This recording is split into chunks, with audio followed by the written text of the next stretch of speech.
この番組はご覧のスポンサーの提供でお送りします。Alrighty, welcome everyone. I'm Teeaboo, and as you can see, I am bathed in pink light from the first frame of Beastars episode 6. Before we go ahead and jump into a little recap of some of the things that happened in the last episode, I just want to make something super explicitly clear. All y'all manga readers out there, stop hinting at stuff in the comments, please. It's not very nice. There are a lot of people, self-included, who, one, read the comments, and two, don't want to be spoiled on stuff that's happened in the manga that you know about and maybe want to discuss. Do it somewhere else, please. Please. Please. It's not cool. So, that being said, please. Please. Please. Thank you. That being said, recap. Last episode, bunch of things happened, found out a bunch of stuff. Some of it painful in its own right, and some of it painful because, oh my god, cringe. We had Lugosi expressing his sort of desire to actually change and sort of become something else. We had Louis being pretty cool and pretty charismatic and covering for both Lugosi and Bill, which was pretty dope of him. We had a moment where we saw Louis and Haru together, and we're not going to talk too much about that because we talked about it a lot, but ow. And then we had some talk / setup that seems like big ol' setup for something to happen about this candle thing that occurs during the festival that's coming up rather quickly, because we had sort of like a month time skip, and so it's probably coming up really fast. And I think the thing was, if a couple goes and leaves a candle together in the candle place, then they'll be together forever, or something like that. Like a silly superstition thing, but those can be used for great narrative, weight and stuff for the characters. They mean a lot more to the characters than they mean in reality, and so they mean a lot. We also had some kind of wonderful moments of sassy Haru. We had Lugosi kind of being there and scaring away the bitch rabbit with the half and half rabbit girl. And all of that was pretty cool, and all led into a extremely awkward and, as mentioned before, really cringy date, which was kind of amazing in its own right, because it was such a wonderful depiction of being a guy who likes a girl and doesn't know how to interact with girls at all. Yeah, it was kind of wonderful. And then they walked home together, and we had sort of a glorious shoe buckle eyes meet moment, and aww, my heart melted. So there's a lot going on right now. I have kind of given up on trying to predict where this show is going. I do have a couple of thoughts, like the Candle Festival is probably going to be important. Some kind of plot point at some point, I don't know. But hey, we got some relationship progress. We sort of found out a bit more about Jack, the friend doggo, who is a good doggo and deserves many head pats and ear scratches. And yeah, that's sort of where we're leaving off. Lugosi is in the middle of this sort of limbo of change and turmoil in himself, and I feel that I vibe with that. So yeah, let's go ahead and dive on into episode 6 of Beastars. I know that the PAS subs came out yesterday, but I didn't get to it yesterday because other things. So it seems to be coming out by Saturday, and that's probably where we're going to continue watching it. It works well. So let's dive into it. I've got the episode up and ready to go. It is at 0 seconds. There will be 2 versions of this reaction video. You can find a picture-in-picture version with the video up there, linked in the description, and a timer-based version up on YouTube. If you want to stick around on the timer-based version for discussion at the end, that's where it will be. And if you want to use the timer-based version and sync it up with your own copy of Beastars episode 6 so that you can, I don't know, maximize Beastars and minimize My Ugly Mug or play with the volumes and whatever, then you're welcome to do that. Just get your copy ready, because the beep timer counts you down to 0 when we will begin watching Beastars episode 6. We'll be coming at you right about now.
Hmm.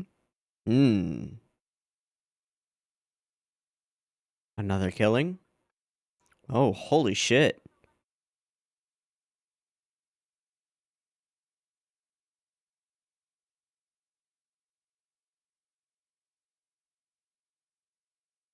Half, yeah. Yeah. Two herbivores. Uh-huh. Yeah, you can have it. Sociability and sense of unity of canids. Canids? Canids. Beast Broadcasting Network. BBN.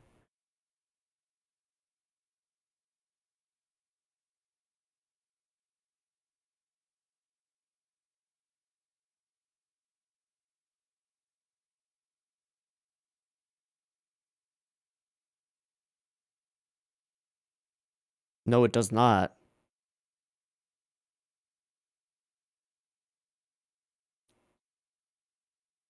How do I assertive? I don't know. I mean, she might be cute. That was awful. I'm sorry. Ah! Hi. Wait, what? Is he lying for... No, he's lying. Oh. Yeah. Totally different.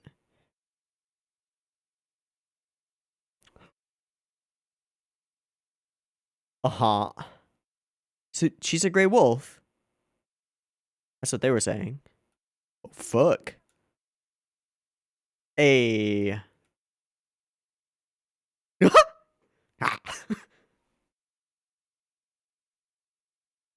She kind of cute, though. Yeah.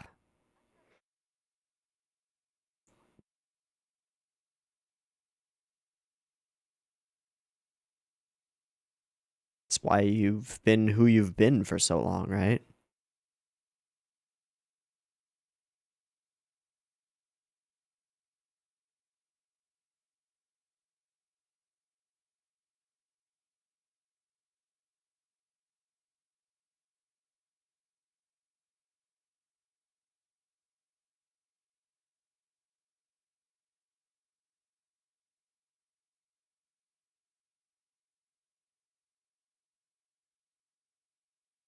I like... Yep.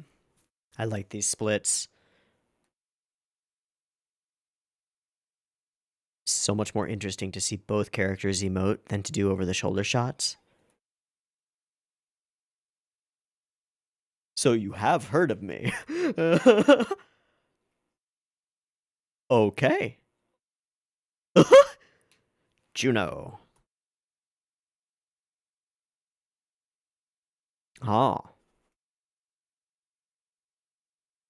I don't know who that one is. Oh, is she blushing?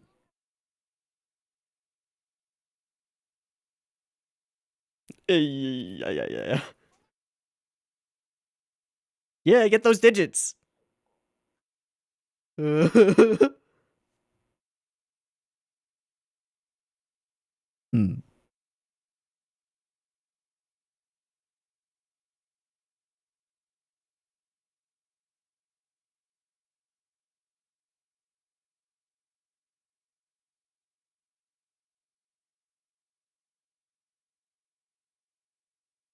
Oh, danger.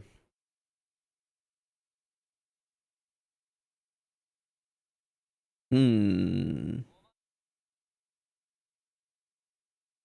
Oh, geez, man. You're one to talk, Bill.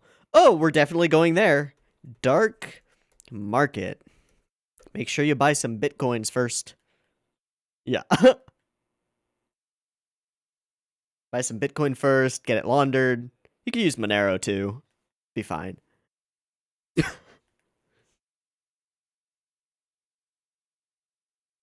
Hey, but it could be nice.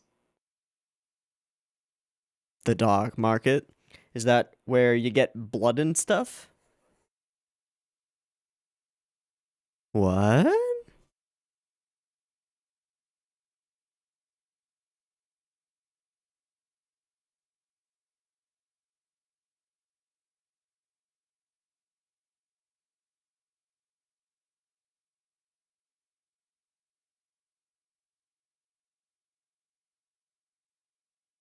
Wow.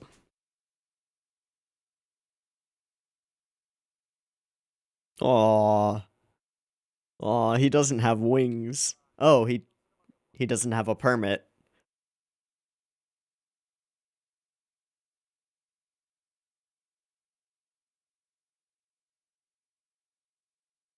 Out in the open. Eh. Eagle eye.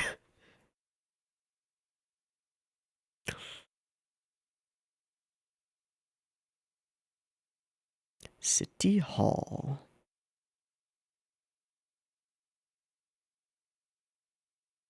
Teriyaki soy. Okay, I was like, burgers? Yeah. Of course you wouldn't, Bill. Of course, Bill.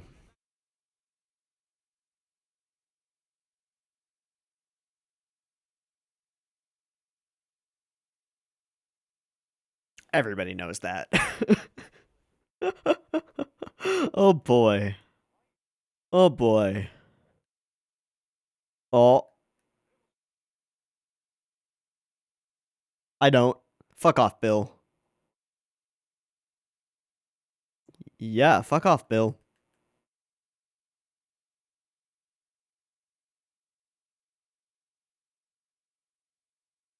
It's not how life works. Sorry. You want to just stop real quick by the dark market really quick and find out what that is? Oh, are we?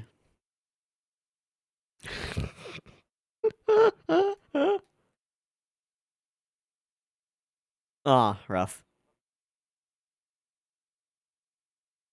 Oh, we're getting close to the dark market.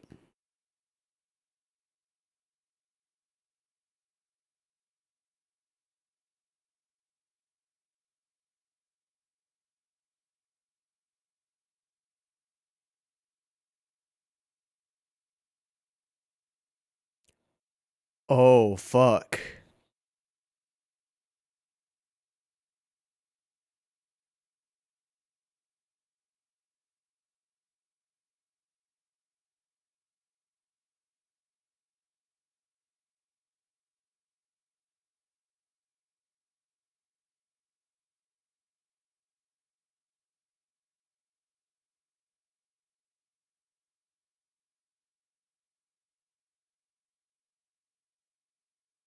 Welcome. Oh my god. So there's an entire underground of meat selling. So why do you say so nonchalantly, since we're carnivores, we'll end up using it? Whoa. Okay, we're just gonna flash back to there, or is this on a different time? Tasty steak.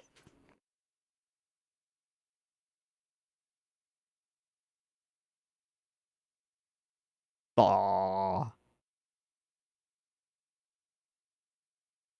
That little twitch.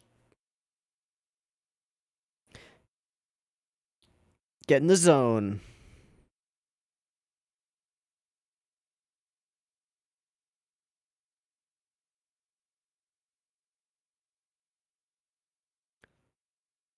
Bill! Bill! Bill! What the fuck, Bill? Yeah.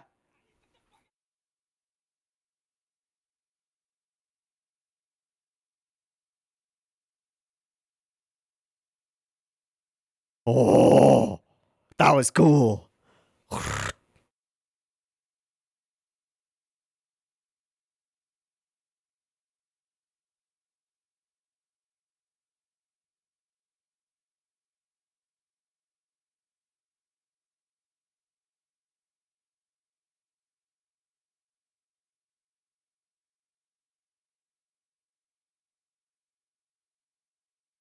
That was cool.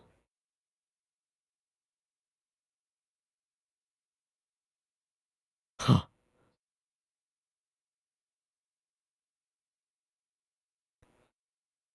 Now it's a bullshit rite of passage, dude. Yep. Walk away. Oh, we're straight through it.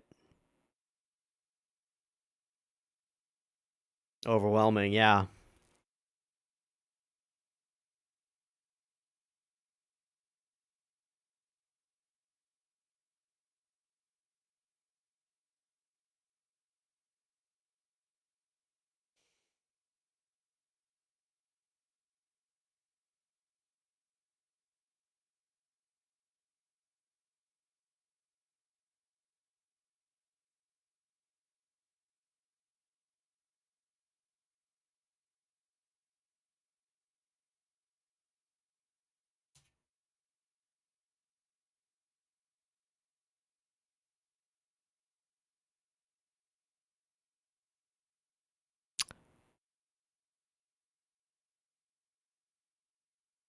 Welcome to temptation.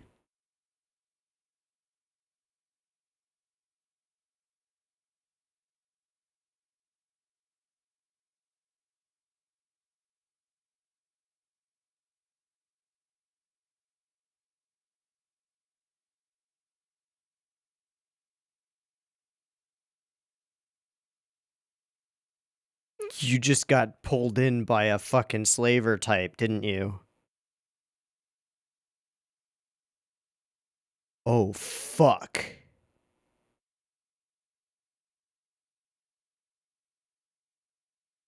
You just entered into fucking Hostel. This is a snuff film now. He's a panda?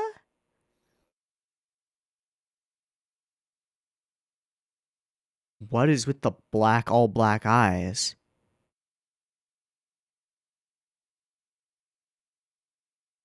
He's just too stupid to know he should be afraid.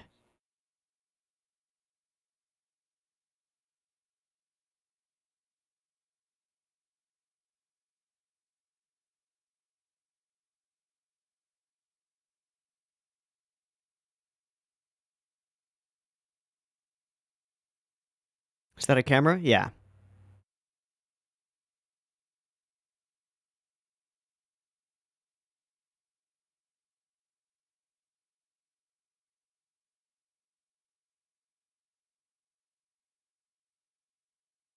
Never.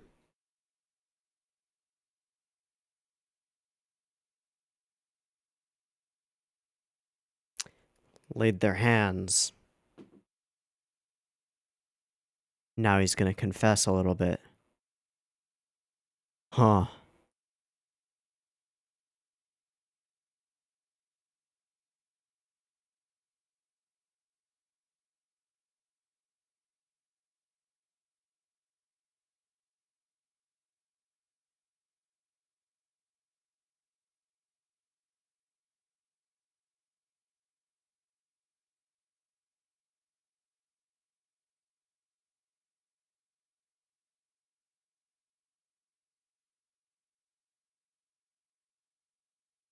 This soundtrack, though.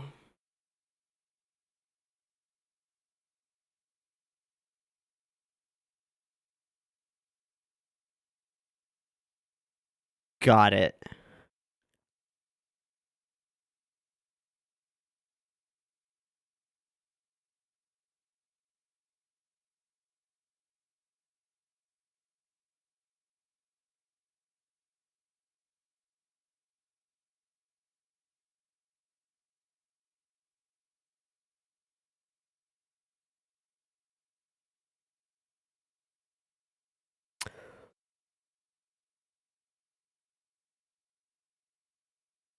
Good question. I don't think you're gonna get an answer, though.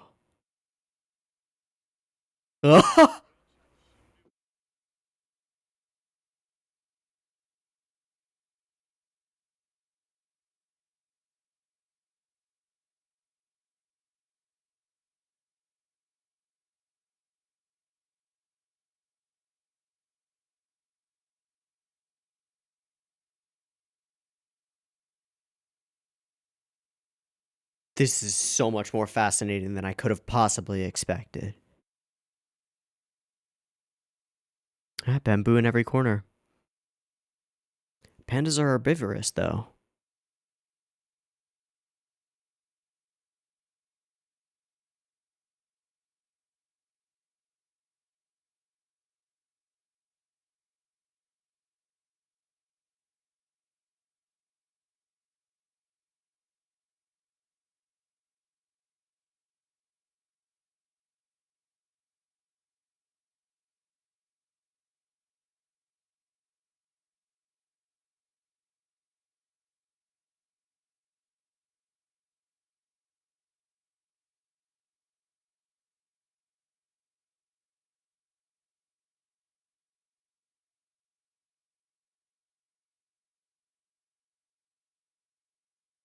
I fucking love him.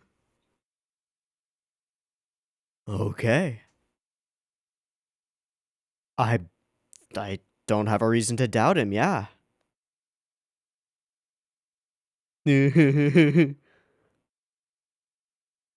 Nice. I love him.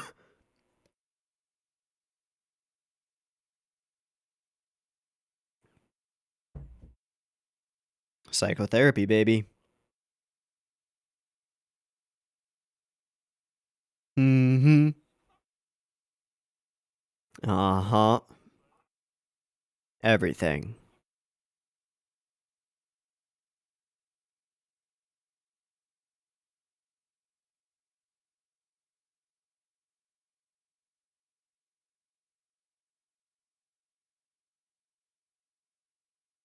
What lies beneath? Mmm.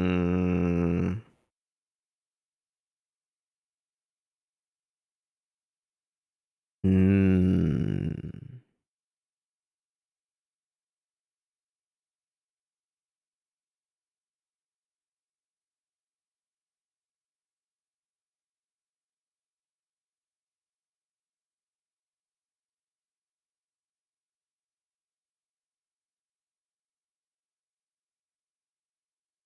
No, you don't.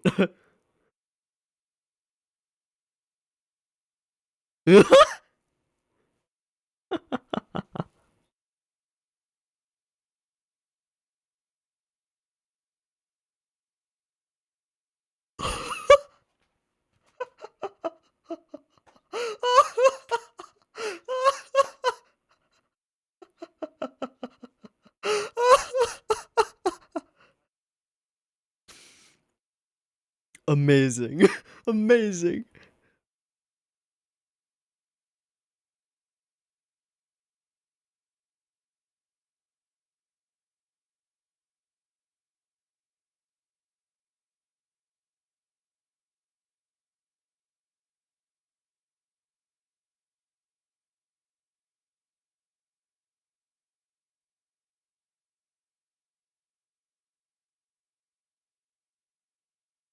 Oh, hey, buddy.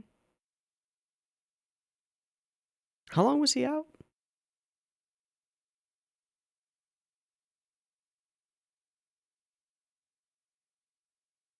Hmm. Hmm.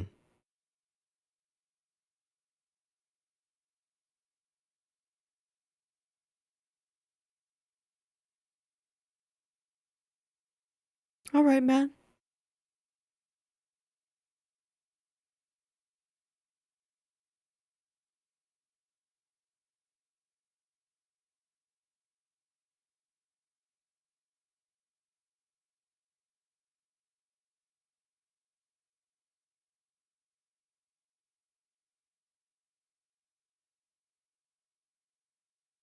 Shut up. Aww. +1 to Alba. Mm-hmm. Mm-hmm.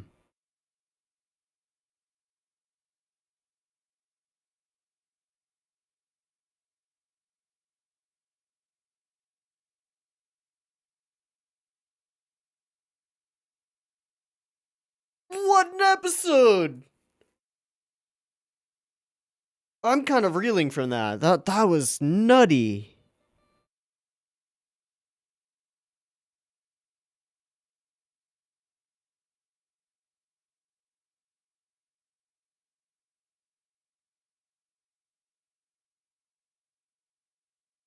Is this Haru's voice actress singing? I don't know.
I'm a little bit shook.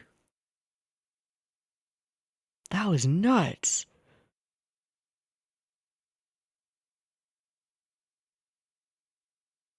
Not in any way, any kind of direction that I had any expectation of this show going.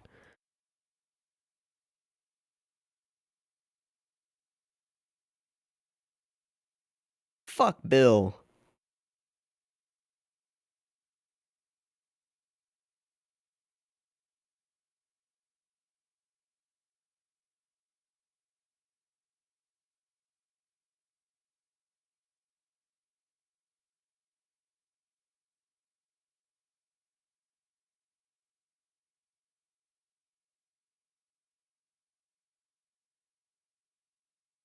Okay, so simultaneously we introduce a new female character who is clearly being set up to be a strong potential love interest for Lugosi. At almost the same time that we've revealed that the Haru and Louis thing, which is not really like a thing, but it's a thing that's happening. And we have an intervention for Lugosi by fucking badass like veteran panda who's seen some shit and is an entity that straddles the line between carnivorous and herbivorous. He's a carnivore who makes a choice, right? He's capable of eating nothing but plants, nothing but bamboo. And so that's what he does, and he trains. And his goal, as stated, and we don't have any reason to disbelieve him, is to try and prevent carnivores from consuming themselves, from falling desperately into despair. The whole thing is set up like a drug market with from the creepy old man who's selling his fingers to the temptation on every side of the street to the wall of all the people who have fallen apart given their addiction and the things that it does to them internally. It all reads as drugs, but it's so much more interesting and so much more complex because of the setting, because it's meat, right? It's flesh.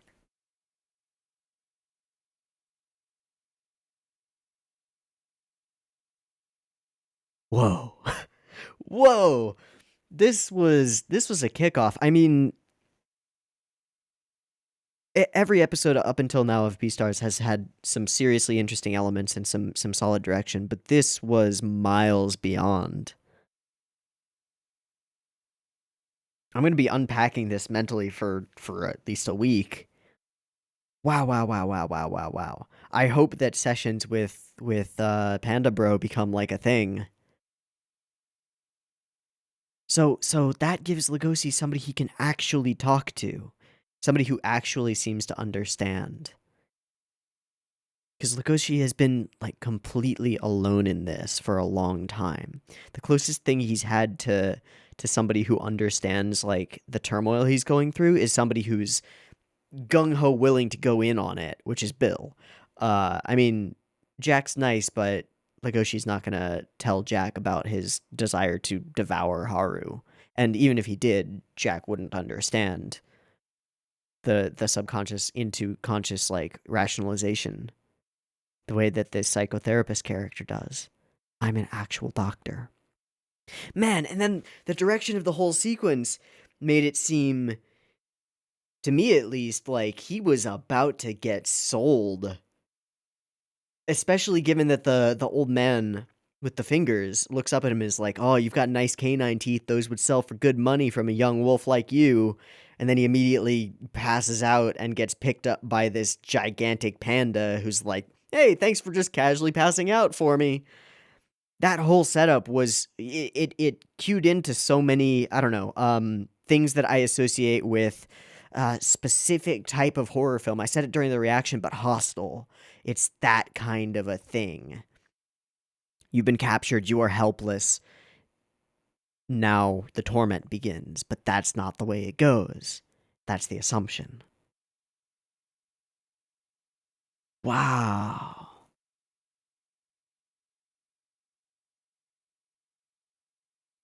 And the way that the dark market has been set up, it's as though it's treated by authority as a necessary evil. Everybody knows that it's there. Everybody knows that it exists and is always happening, and everybody lets it happen because it makes things run more smoothly. The hypocrisy is so deeply inbuilt into every part of society. They let the underground continue because it's too much effort.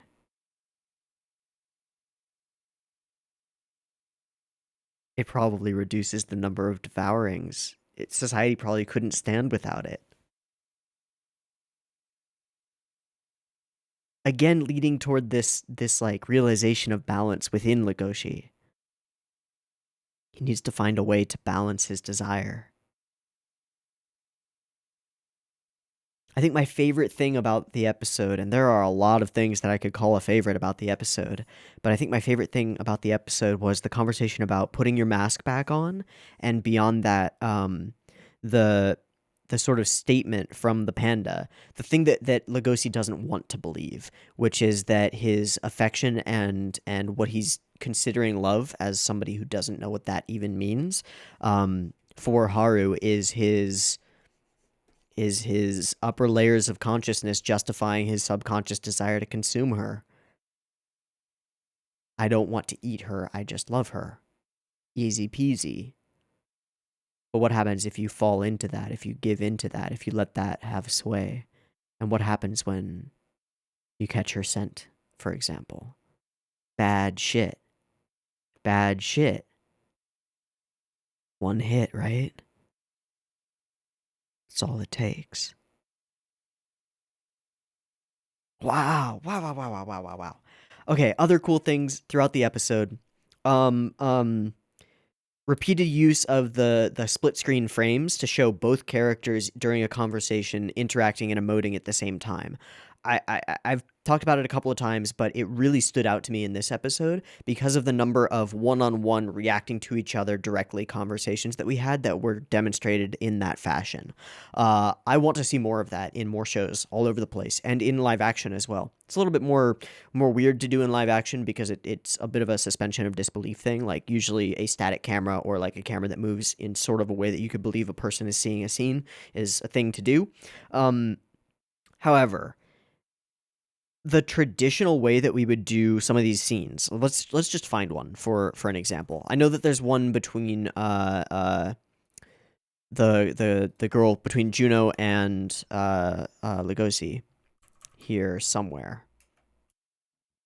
There. Okay. Yeah. So traditional way we would do this is we would shoot her over his shoulder and then shoot him over her shoulder, and we'd maintain like 180-degree rule and all that jazz, keeping the camera on one side of the conversation so that they remain in the places that they would be. This kind of thing, with the slight movement of it and all of that, we can watch and register everything that's going on with both of the characters' eyes and line of sight and how they play off of each other in the moment.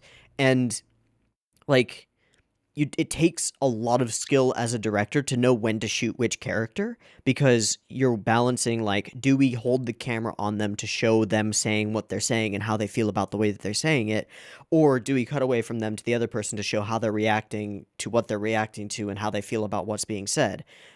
You don't have to pick and choose. You can just show them both. It's actually fucking brilliant. I think it's the most brilliant thing that this show is doing. It's really good, and more directors need to take note of it because it's smart, especially in animation, CG or otherwise. Like, it doesn't really matter. It's just a visual thing to do, and I can't think off of the top of my head of any films or other anime that use this to much effect, except in very isolated circumstances when two characters are like squaring off against each other. But we can use it with so much more subtlety when it's like this. Everything in this episode is tied together.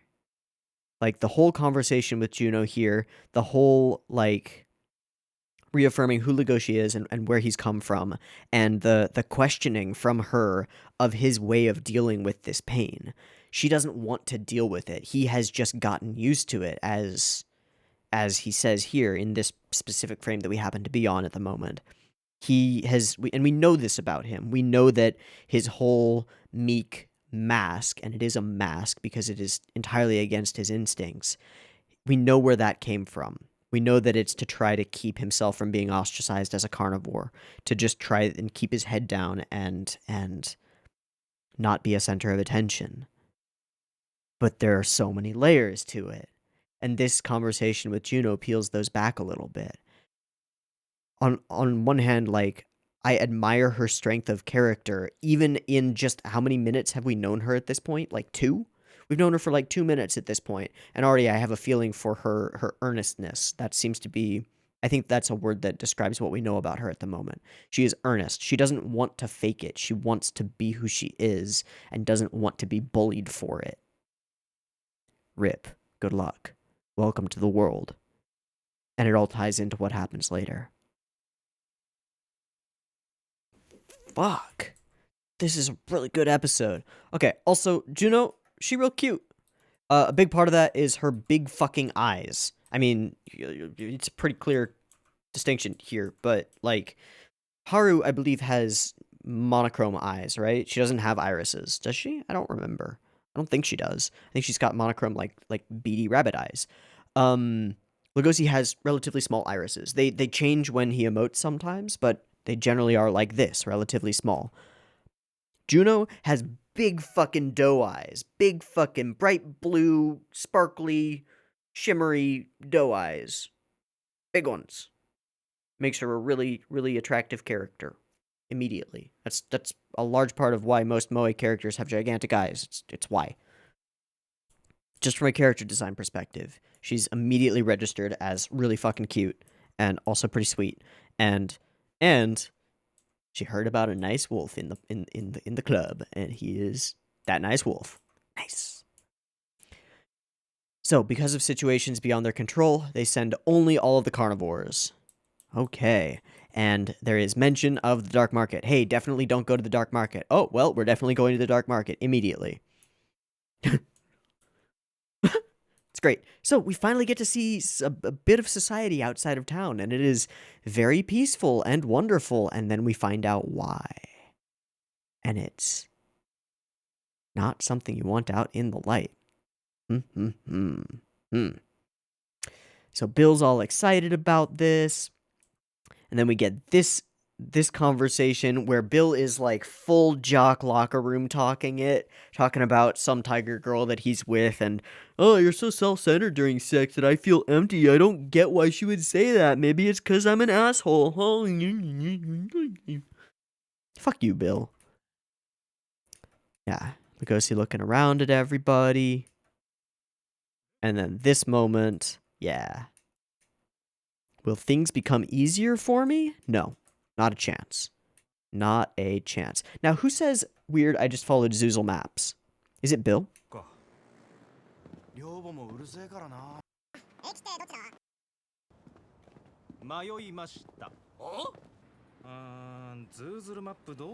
I think it's Alba.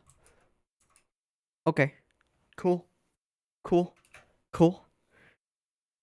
And then this guy immediately reads as a junkie, curled up in the corner like this. But the reveal, man. Go right ahead with the graying, like, cataract covered eyes. What a horrible image. Fucking price tags on his fingers.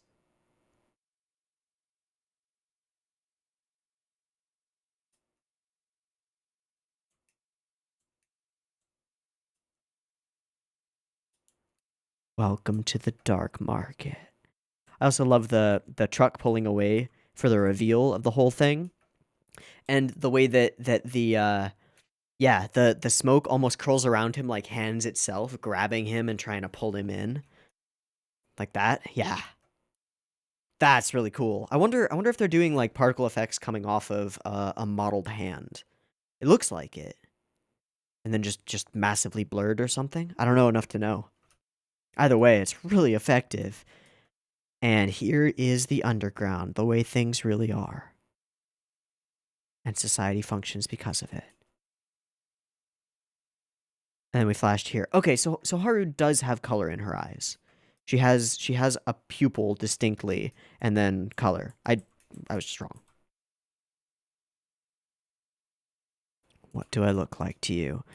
And then Bill is all in. We could do this, guys. Let's do it. Let's go. I love the moment when we have Bill like push out the other characters in this scene. It's where is it? Yeah. Grow up already. This is so peer pressure and so right on the peer pressure side of things. And we sort of set this up a little bit with the whole virginity conversation a little earlier, which had a bit of an element of the same thing going on here, where I mean Lugosi doesn't it feels gross to him a little bit. It's like, dude, what the fuck? But Bill is so well self-centered, honestly. You're gonna come along with us, right? Right, buddy? You're gonna be one of the crew? You're gonna be an adult? This is what adults do. Fuck off, Bill. Alright, where do we get Lugosi bristle?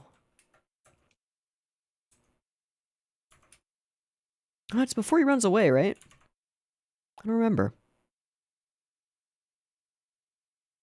I don't actually remember.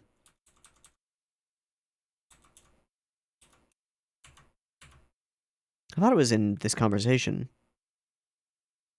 Just decks him to the side. Fuck you, Bill. Okay, yeah, he smacks him. They yell back. There it is.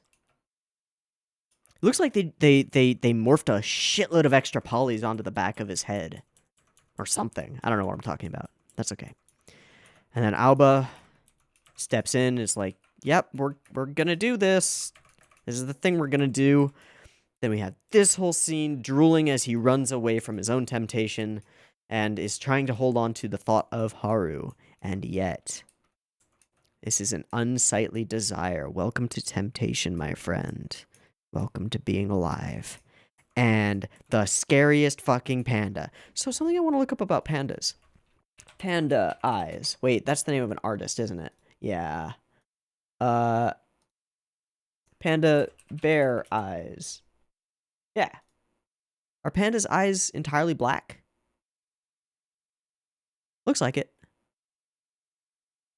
From all the pictures I can see, they kind of are. Okay. So the fact that the panda that we see has entirely black eyes is like partly a reference to the panda having big black circles around the eyes, but also it seems like their eyes themselves are entirely black. It also makes them seem kind of distant and difficult to understand at first. But yeah, this whole shaky cam when he wakes up, this whole sequence right here. Yep, shaky cam, and then slowly coming to understand the situation that he's in, and the shackles, and everything else. Like, this guy is prepped and ready to hold a carnivore hostage, and I fully expected that he was going to come at him with tongs and start yanking teeth or something equally horrifying. I am so glad that I was wrong. So glad. Morning. All right, and he reads as I called him a veteran. I don't know why that fits, but like he's the trainer in a boxing film. He's the old soldier who knows more than the young recruit. He's the cowboy who's been out there for a couple decades and has seen some shit. He's that guy. He's that character. He's seen too much to take any guff or any bullshit from a youngster like Lugosi, but he also sees a bit of himself in him and wants to help him. Or that's just his mission, the one that he's chosen for himself. Is to make sure that people end up okay. That they don't become like the other people that he's lost. That's cool. And I don't know if it's an intentional subversion of expectations necessarily, but it definitely subverted my expectations. I thought he was going to be absolutely terrifying. And to be fair, he kind of is. He's a pretty scary boy. This whole, yeah, just sitting here taking photos of you. I swear I thought we were in the middle of a snuff film. I thought it was gonna be bad, but then he starts explaining. And then he starts showing. this is what they go through. Now, these images read like heroin addicts. That's what this reads as to me. The hair falling out, the flesh going horrible, the chewing off parts of yourself. Ugh. Don't know about that part, but we get the same idea. And isn't that crocodile, really poorly refined heroin that causes your flesh to literally rot? Yeah. Yeah. Drugs are bad, okay? Meat is drugs for carnivores. All right, so we get an explanation of pandas and the fact that they are carnivores, but they can subsist entirely of meat. And we get this scene, which I assume is where he got some of those scars that he has. And he's come close to being killed many times. We see a much thinner version of Panda Boy here. I've abandoned the beast inside me.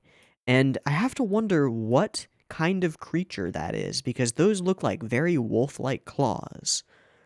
I wonder if this is a specific thing for this panda. A great wolf. I wonder. I wonder. Only managed to save a handful, and I am the dark market's psychotherapist. I treat them. And he's heard it all before. He's been through this a dozen times. All of your justifications, he understands them, and he knows what they really are. The way he goes, how does this piece of his eyebrow fold in? Oh, it just disappears. Do you see the difference between this eye and this eye? One is like looking down on him kind of angrily. The other one is a lot more open and like, oh, buddy. Just listen. I understand. So much emotion in an irisless eye. I think that's really difficult to do. I don't know. It's certainly interesting that he doesn't really have like rings around his eyes. It's just that his eyes are blackness. It's cool. All right, so he hands him 4-hour DVD? Wild kick. Oh my god. With a sexy pinup bunny. Okay. Alrighty then. Yeah, if you continue to obsess over that rabbit, it ain't pretty. I want it all to go away. I want to forget it all. I don't want it to be. Oh, man. Then this is a really kind of a cute moment. I couldn't do it. Looks so pretty and shiny, and he starts crying, and aw. And what's the line? I want to stand proud on these clawed feet. I want to stand firm on these clawed feet in this world. Both Alba and I just want to stand firm. Don't we all? And yet the world is not that easy.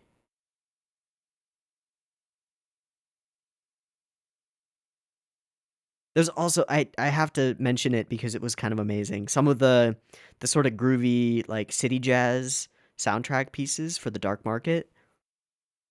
So good for setting tone. We almost had like a noir episode in the middle of this whole experience. Freaking amazing. And we're still building up toward the Meteorite Festival. That is so much stuff in one episode. And we've introduced a new character who is likely a serious love interest and doesn't have the compunction of a carnivore versus herbivore relationship. And we have a character pushing Lugosi to just like, hey man, you think that's your first love, but you gotta chillax on that one, which is kind of great. I would be totally okay with them being friend zones. If Lugosi can handle it. Be totally okay with that. In fact, that would be cool as hell. I want to see more Juno. I really like her just from the tiny moment that we met. Like, one, I feel for her, and two, I kind of respect her in a weird way for not wanting to fake it or be meek or pretend to be something that she's not, but also just being torn and in turmoil for this whole situation. I get the sense that her presence in the story could be a reason for Lugosi to try to become stronger. Not necessarily to, like, protect her or anything shown in Tropy as that, but because because having a kohai, having somebody who looks up to you, and respects you, often is one of the greatest ways to force yourself into line. You know, when you have people who are looking up to you, it's really, really, it's hard to do things that you know would disappoint them were they to find out, even if you don't think they're going to find out. I don't know. All in all, this was a nuts episode of Beastars. Wow. Wow, wow, wow, wow, wow. I'm super excited for where this is going to go in the future.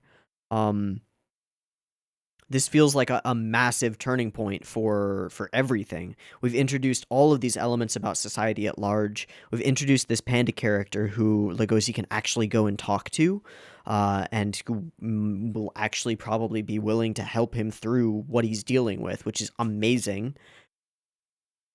And we had a revelation for Lugosi that his identity and growth shouldn't be probably tied to whatever feelings he has toward Haru. Okay. Okay, wow. Wow, wow, wow. Cool episode of Beastars. Let's go ahead and wrap this up. I know we've been here for a while now, and I know that a lot of that was just sort of me sitting in shock and trying to process what we just saw, because that was a lot. But let's wrap. I've been Teeaboo. This has been Beastars, episode 6, 7? 6? 6. Episode 6. I hope you enjoyed it as much as I did, because wow. And I hope to catch you next week in the next one, which will probably also be wow. Wow? Wow, wow. Okay. Let's bring this to a close. I hope to catch you next week. See you there. Peace.